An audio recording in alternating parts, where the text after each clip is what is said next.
So I think a lot of people are going to be a big fan of this episode. And now I may be wrong, but my initial thoughts are this season, up until this point, hasn't really delivered per episode what attracts the broader audience. So, obviously the Rook's Rest battle in episode 4, I think got a lot of attention, that a lot of people really liked it. But if you're more of a, I'm looking for the drama, the political drama aspect of this series, some of these other episodes in between, like me, for example, I'm a big fan of what they did last episode in episode 6, but I also understand that felt like a very slow burn filler type of episode for other people because they want a little bit more action. If you're just watching this as a show only fan, there's things that you're not looking for that maybe I am as far as a book reader. But, not one is better than the other, and whatever your preferences are your preferences. But this episode, I think, accomplished a lot really well. I don't think anything's perfect. I don't think this show is going to ever be considered a perfect show. But I really do love a lot that we got in this episode here, episode 7. So the very opening, I actually thought they were going to do maybe, it'd be a change of pace a little bit, but maybe do a cold open there for that scene with Rhaenyra and Adam of Hall with Sea Smoke and Syrax there on the beach. That didn't happen. It wasn't a cold open, but it was a very similar impact. It communicates the same thing. And I like that kind of starts to show a tilt for Rhaenyra's character. When she gets this boost of optimism that maybe there are more dragon riders, something else can occur. But something else happens for this character, for Rhaenyra's character along the way in this episode. And you see it at the conclusion. And I'm going to try to swing back around and cover that before I get done recording here. Now, one of my very favorite things was I loved Oscar Tully. I thought he was, I don't know how else to put it, other than that was his top gangster moment or something like that, where somebody just kind of steps up to the plate and seizes the power for themselves. I'm going to run the show here. And it's interesting to watch Daemon try to experience that. He's been having all these visions and everything there at Harrenhal. And I thought Oscar Tully stole the scene there when you have all the River Lords there and Daemon's trying to get them to pledge their banners to their cause. Oscar Tully is claiming that he will pledge the entire the entire power of the Riverlands to Rhaenyra's cause, but they need to right some wrongs. And having the Blackwoods claim, basically commit these horrible acts against the Brackens, tasking Daemon with serving out justice in that situation, I thought was really fascinating. Where in my mind, I'm like, well, Daemon kills people. Daemon is a murderer. I mean, it's a Song of Ice and Fire, Fire and Blood, however you want to look at it. Our favorite characters are kind of horrifying in a lot of ways because so many of them are just cold-blooded as it can be, and committing murder or delivering the king's justice or delivering justice for the Lord of the Riverlands, that kind of thing kind of comes with the territory. So you have to do these awful things, at least considered awful by the nature of where we see things as the audience. Our perspective is these are horrible acts, but it's considered honorable depending on what side of this conflict you're looking at it. So I thought that was done really well. I really liked the small scene. I like that they didn't linger too long with these visions for Daemon, but another vision with Viserys. I like what he says where, he basically asked Daemon, are you sure you still want to wear this crown? I mean, it crushes everybody that wears it. Everybody that wears the crown is crushed by it. I never wanted it. And then he asked Daemon, do you still want it? Of course, this is just a vision, but it really does start to complete this journey that Daemon has gone on here in season 2, and I thought it was handled really well. Let me know in the comment sections. I mean, what do you guys think about some of these things that I'm talking about here? Again, this is my raw take, so nothing's scripted. I don't have a plan on how I'm going through this video. I'm just giving you my initial thoughts, my first experience with this episode, and I'm curious to see where the fan base lands for some of these moments. I think a lot of people are going to like the dragon seeds. I think it went well. I think they executed the idea well. But we'll see. Please fill up the comment sections with your opinions. I did like these moments. See, I'm a big fan of the political drama. I like these smaller scenes, these conversations that is something being schemed. So this conversation with Larys and Jasper, I thought was really fascinating, where Jasper's like, hey, I've got this information, and you realize that it is such a, he said, she said type of story about basically about Adam of Hall claiming sea smoke. So it's just rumor right now. Nobody really knows, and nobody says anything. So Larys doesn't say anything. Jasper doesn't say anything.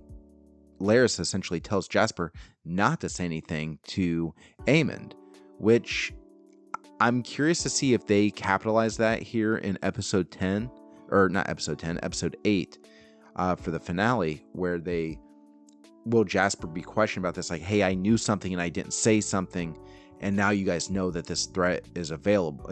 This is here. This is a thing, especially with Aemond basically chasing after Ulf the White to Dragonstone, and then realizing there's multiple dragons there that they did not account for.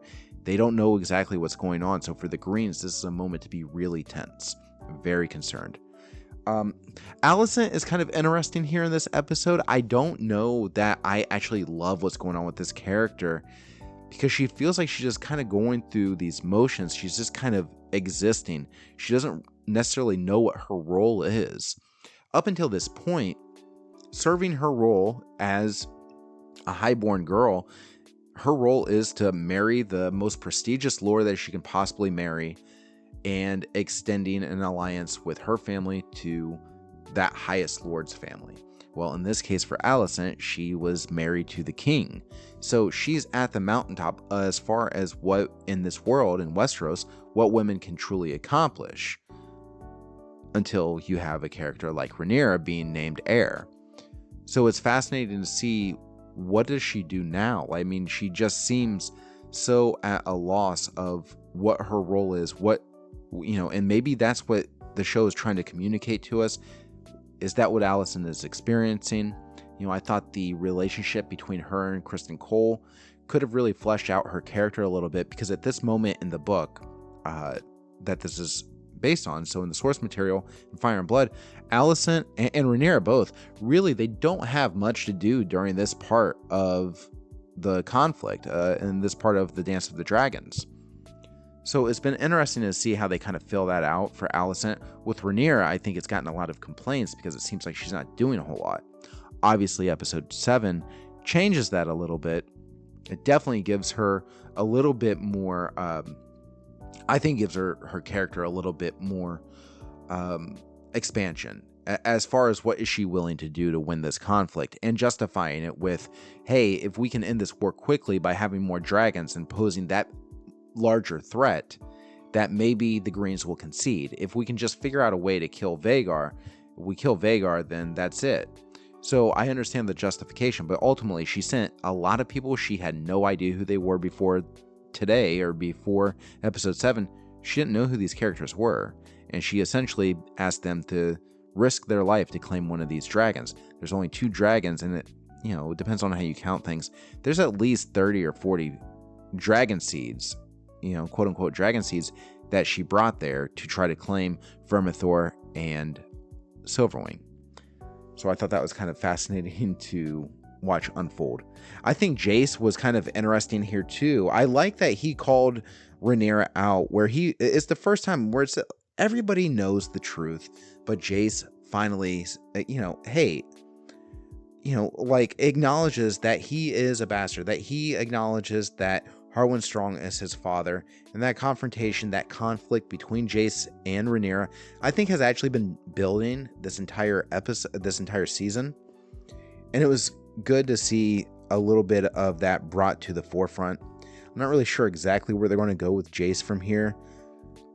If you read the book, kind of the fate of all of these characters, but watching them kind of have this impasse as far as, what I'm kind of confused a little bit. Maybe this is a criticism, but the Dragon Seeds plot is Jace's idea. It's presented as Jace's idea at the end of episode 5 here in season 2. It's Jace's idea in the books. So what's going on? Why is he conflicted about Rhaenyra pursuing this idea? I'm interested to see that conflict get fleshed out just a little bit more, but we've only got one episode left in this season. So maybe that's something that's going to linger into season 3, and maybe they can capitalize on that. I don't want to give away any spoilers here, but the Battle of the Gullet is still in front of us. So having that conflict between Jace and Rhaenyra going toward that direction, toward that battle, I think is something to pay attention to and could be really fascinating as far as the evolution of Rhaenyra's character. Corlys, I thought, was actually really interesting to watch. When you find out that Adam of Hall claimed the dragon, he doesn't mention anything. He knows that Corlys is his father, and he doesn't make any mention of that to Rhaenyra. And watching Corlys come and meet with Adam of Hall, I thought that was really fascinating.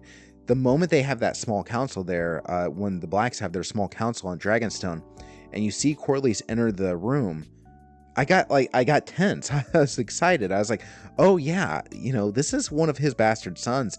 This is conflict. This is tension. This is going to be very interesting to watch. And, they kept it subtle. They didn't put anything out there on his face. You don't have Corlys go meet with Adam of Hall to basically claim, hey, you are my son, and none of that happens. And I think that's good. Because I think good writing is when your audience, you present a question to your audience that they are interested in asking themselves, and they're very compelled to get an answer to. What would happen when Adam of Hall is face to face with Corlys, but Adam of Hall is being anointed in some sort of fashion? Now he's got Sea Smoke. Sea Smoke claimed him, or he claimed Sea Smoke. It depends on how you look at it. But for Corlys to see one of his bastard sons kind of rise up in that situation, I thought it was curious. How are they going to handle that interaction? Are they just going to get everything out on the table, or are they going to kind of breadcrumb the audience a little bit here and allow us to ask the question, and knowing that we're going to delay the answer as long as possible? I think that makes things a little bit more compelling. It keeps me anxious to watch the next episode, the next season.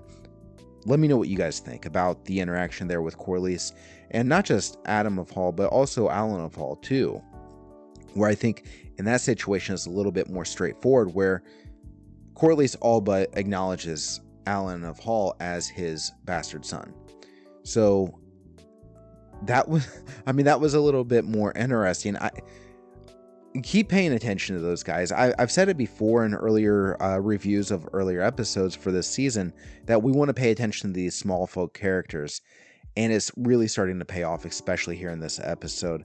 But maybe you don't feel that way, and if you don't, please let me know in the comment section. So Misarya and the small folk, though, one thing I would like to know a little bit more is about this maid that is kind of wandering freely about King's Landing, that was sent there by Misarya, who essentially extends this invite to Dragonstone to get everybody there to claim a dragon. Anybody that has any type of Targaryen blood, any Targaryen bastards, this invite is extended. I guess my question is, so she was sent away there in episode 5, and nothing happened with her character in episode 6 that I can recall. And I'll go back and review this, and I could be totally wrong. But am I the only one? Let me know. Do you guys think that it's a little bit strange that maybe this character seems like they've got a significant role here? Like they've got a significant task in front of them. We don't know anything about them. I don't really understand the inner workings of Misarya, the White Worm's web. Like, what can she reach, and how does she reach them? Maybe that's just me as somebody that's interested in the details and the schemes. I want to know a little bit more there. Maybe you don't, but I would like a little bit more substance to the character that is basically gluing together this scheme by Misarya and then Rhaenyra as well. So I'd be excited to learn a little bit more. Another thing, Hugh the Hammer, this character has been introduced to us, and maybe we're not emotionally invested just because it does seem out of place every time he shows up, as far as he's not offering anything of significance to the main plot. So it's just introducing this character. Same thing with All of the White. We really just wanted to get these characters on screen to get an idea of who they are. That when they show up in the Dragon Seeds plot here that we just experienced in episode 7, it wouldn't seem like it came out of nowhere. But I would have liked maybe a little bit more time with Hugh the Hammer and his wife, because you're seeing this relationship, this family dynamic where, you know, their daughter dies. We've seen this character, his wife and his daughter. We knew his daughter was sick, and things didn't look good at the end of episode 5, but there was no confirmation that his daughter died until episode 7, the one that we just watched. So I guess my grievance, if I want to make a complaint or criticize the episode, and this is just my fresh, unfiltered, unscripted take on this without rewatching it and really breaking it down, I feel like we could have developed maybe just a little bit more there with Hugh the Hammer and his daughter. I think that's a really tough thing to experience for a parent.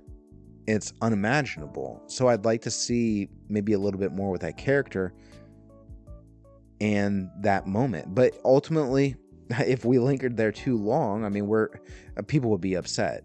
People get upset about filler episodes 5 and 6.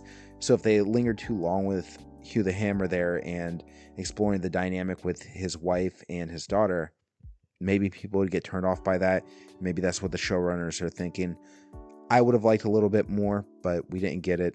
Let me know what you guys think. Do you agree? Do you think that would have been too much filler, especially since some of your general audience was already complaining about that? I think that's the issue, but I would have liked a little bit more. I don't like when something that could significantly impact a character is not really explored. But speaking of things that are significant that I feel like, man, I really wish we got a little bit more time here.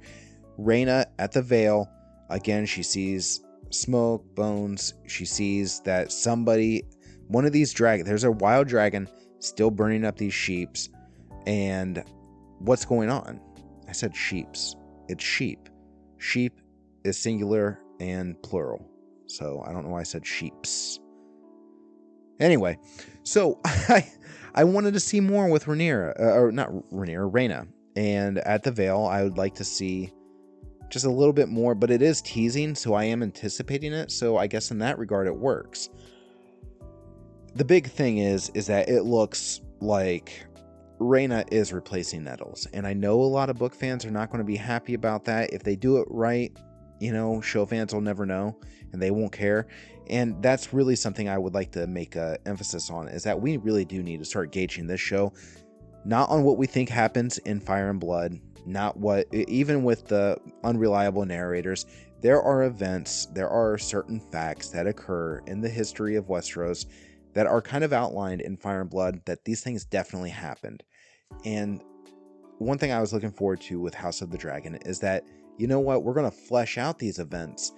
And, we know these events happened, but based on the way the story is told, we don't know why or how some of these things occurred. We only have speculation. This is one of those things that kind of ruins that for me, because I could have looked at House of the Dragon as, this is the canonical version. This is canon. This is what actually happened. These are the events. This is how they happened. This is why they happened. And we've got a lot more nuance to these situations. If Rhaena is replacing Nettles, that kind of changes that for me a little bit. And it recharacterized what the character Nettles did. And I feel like they are breaking that character down and sharing her among Rhaena and Adam and Alan of Hall a little bit. So that's that. Sheepstealer, I'm excited to see this dragon on screen. I'm excited to see what happens with Rhaena, but I think she is taking Nettles' place, and I'm not saying this episode confirms it, but it's pretty damn close to confirming it. Now, the end of this episode, the dragon seeds, you know what? That's what I was saying, though, with Rhaenyra. I feel like this is a moment that's tilting her character into this direction where, what can I do to win this war? What won't I do? And it's getting to a point now where she's becoming almost desperate. I mean, she invited all these small folk in to claim a dragon, knowing that they are going to be, the majority of them are going to be killed. So at this point, Rhaenyra knows that these dragons may not accept just any rider. I mean, she saw Sir Darkland die, right? So she knows that's on the table, and she invites all these people here knowing that there's only 2 dragons to claim. So all the people that she brings there, she knows that there's potential for collateral damage. She probably is anticipating it. So when she stands there and watches some of these people get burned, I feel like this is a moment. A lot of people are saying that Rhaenyra, like, you know, she's been too pragmatic, or maybe she's attempted to be too diplomatic in this war. But this is a moment where she basically sent, other than 2 people, to their death. And really all of them to their death, because she has no confirmation that these dragons are going to accept new riders. That's what she's willing to risk. She is beginning to cross a line. And I know it's subtle, and it's taken a while to get here. And I think people are frustrated, or they've grown impatient. And frankly, I have too, in a way, with this character. I want to see some darker deeds. I want to see something that makes her character a little bit more fleshed out, more nuanced here as adult Rhaenyra. You know, at the child version, teenage Rhaenyra, I feel like was kind of all over the place, and not in a bad way, where she was all over the place where, hey, there is a lot going on here with this character, a lot to explore. There's a lot of different angles to look at her at, where you could agree with some of her actions, you could disagree with some of her actions, but because she is kind of bouncing around and a little bit more conflicted, it was maybe more compelling as far as character development, where adult Rhaenyra seems to be very narrowed down to this. She's got the rightful claim, and she's a good character. She hasn't done anything wrong. Objectively wrong, right? So to see her start taking these turns, I mean, she sent people to their death in this episode in hopes of gaining 2 new dragon riders. That's what happened. And I hope you all remember that if you feel that Rhaenyra hasn't been developed or given, you know, 2 sides as far as, you know, this is a good thing that she's done, this is a bad thing that she's done, as we're looking for that morally conflicted character. So I thought that was good. And I thought the dragon seed claiming moment with, especially with Hugh the Hammer, like, I like Ulf the White claiming Silverwing, but it just wasn't as exciting or interesting for me. He seems kind of befuddled almost, that like he gets taken on this dragon ride, and he just goes straight to King's Landing. Like, this Silverwing is like, well, we're going home, right? We're going to go where we hang out at. Like, I used to hang out here in King's Landing, so we're going there. And then does he get chased off, or does he just go circle King's Landing as a joyride? Kind of interesting, kind of goofy. I think the character as being presented as pretty goofy. I don't mind it, you know, but I was far more interested in watching Hugh the Hammer have his bonding moment there with Vermithor. It almost felt like, following his character, it seemed almost like a Dark Souls, a Dark Souls, like boss fight in a way, you know, where just the way it was vision. I'm like, well, how is he going to kill this dragon? You know, he's just definitely not leveled up enough for this. It was stupid. You know, I play a lot of From Software games, or Soulsborne games. So I thought that was really interesting to watch. It reminded me of that moment in the catacombs in Dark Souls 3. I can't think of the name of the boss fight in that, but you got to basically break the rings off of his wrists or whatever to beat him. But anyway, that's it though. I mean, I thought it was a really good episode. I think it matches a lot of expectations for a lot of different types of fans of Game of Thrones and House of the Dragon. If you like the political drama stuff, I think there was enough of that there to keep you compelled, and I think the action was sprinkled in really well at the end with the dragon seeds. And it didn't make a big mistake here. I don't think there was a big mistake made in this episode. Last episode there was the kiss, you know, and I go back to episode 5, which wasn't one of my favorite episodes, and they didn't make the big mistake at the end of that episode either, and yet I didn't like that episode. So sometimes the big mistake I can forgive if the rest of the episode is good, but those are just my unfiltered thoughts here. Let me know what you guys think in the comment section down below. I'll get my thoughts more organized, more professional, and I'll let you know what I really think of this episode after a few more rewatches. I'll get a... Thank you so much for checking out the Raw Take, and for more House of the Dragon Season 2 content, you can go ahead and click right here.